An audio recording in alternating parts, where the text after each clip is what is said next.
Shan, I want to prove a point. I'm going to use you as an example because I think you are a beautiful woman. You ever like test boundaries with a man that you really like around like attention or leaving or whatever, and he tells you go ahead, do it? What's your response?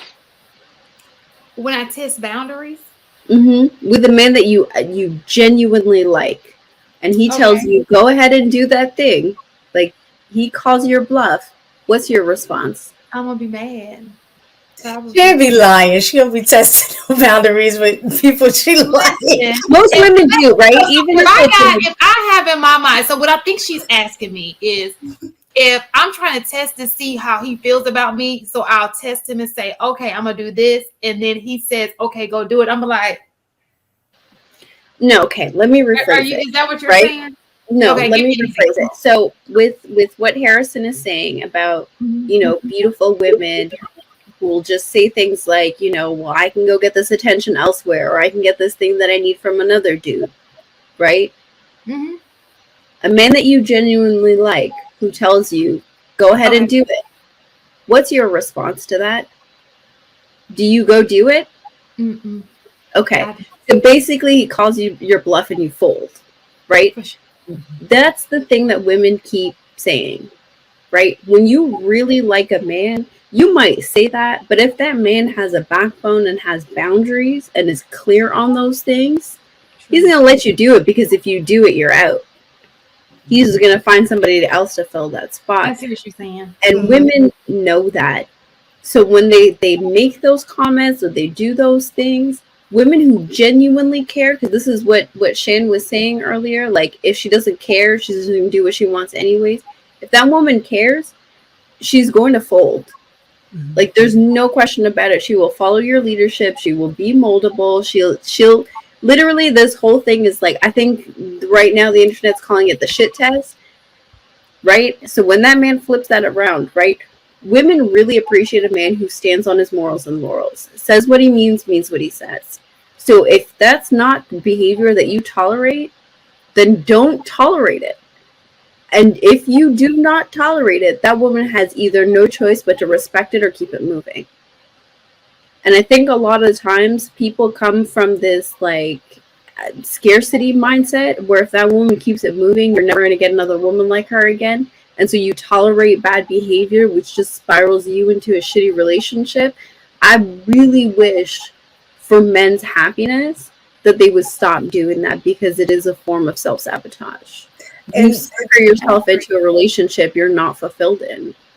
And I think I had said this before, but what you're saying is spot on, because in our younger dating years of being together, like when we would get in arguments or something like that, my thing was, I'm gonna walk out, right? Because I really wanted him to grab me back, right? And he used to do what that. I thought she was saying when I gave that example, but I'm like, and he would do that. So it'd be like every time, I'd be like, oh, and then he'd be like, come here, And then one time I was like, I'm out, and he was like, go ahead then. It just changed the dynamic, because I'm like, wait, that's not usually what's supposed to happen. That usually don't happen. Exactly. And I am a tester, so I went ahead and I left, and he didn't come after, because in my mind I'm like, oh, he trying to play hard. All right. And I went anyway. He did not come. Well, he better come after me. He did not come. And so I came back. If you're watching, you better come after me. I don't know what mistake you're talking about over here. You better come running after me. And he didn't come. I'm running after me. So I came back like, you good? Like I'm trying to be, the one to bring it back, because that was usually his role. You know what I'm saying? But I can say from that experience, he changed the dynamic of the way our interaction occurred, because now that doesn't happen. Once he like, oh, you gonna go? Okay, go ahead. And I'm just like, all right, I'm good. So she's absolutely right. Like, in just in general, girls, men and women, you teach people how you want to be treated.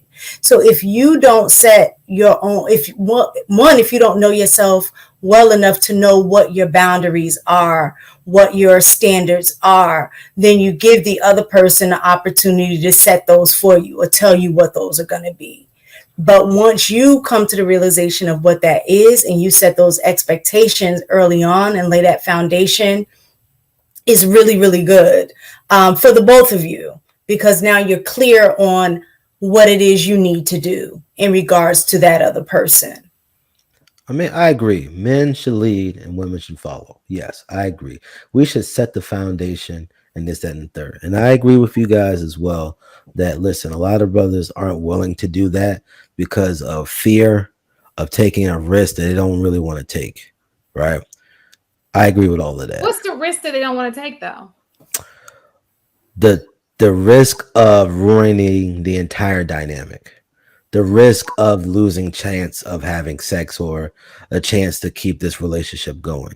A lot of brothers are very risk averse because, you know, you have to make decisions based upon the best outcome, which is why I said what I was saying earlier, as far as this woman who had to compensate for her weaknesses versus this woman who doesn't have to compensate for her weaknesses.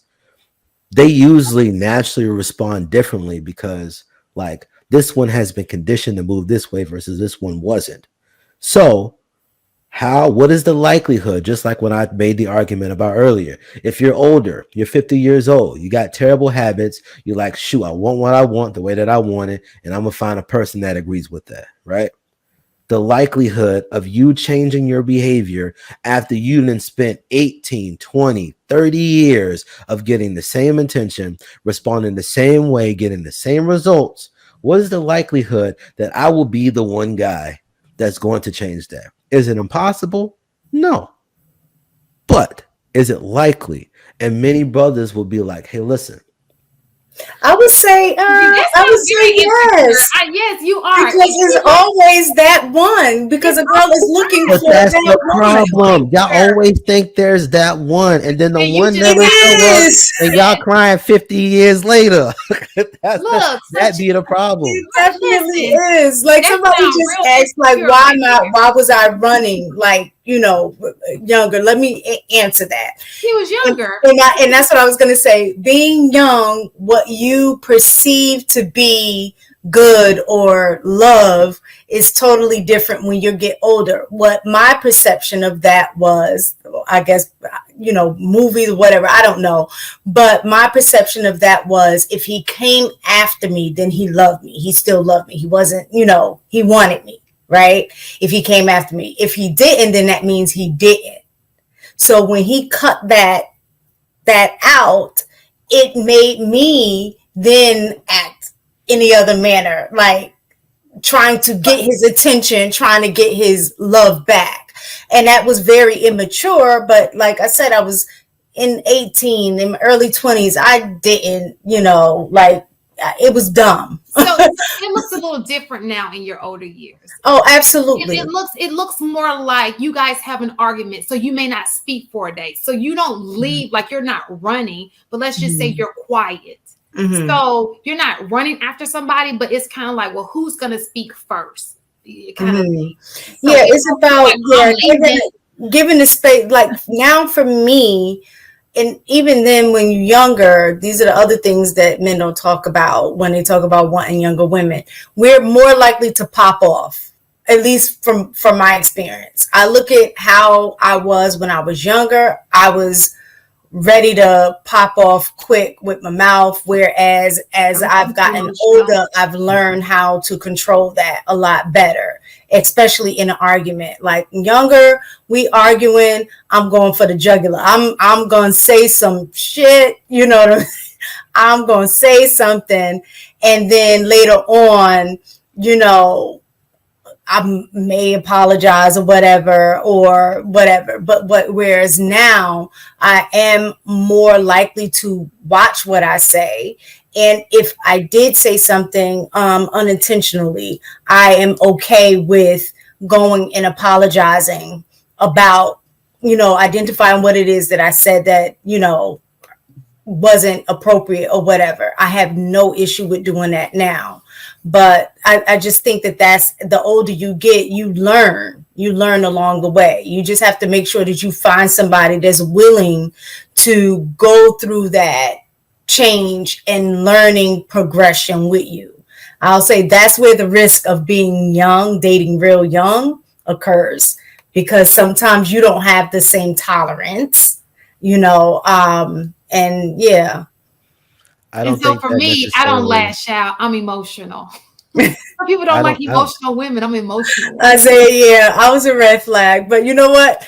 Again, you got to look at where you're at too. In New York, That's normal. that was normal.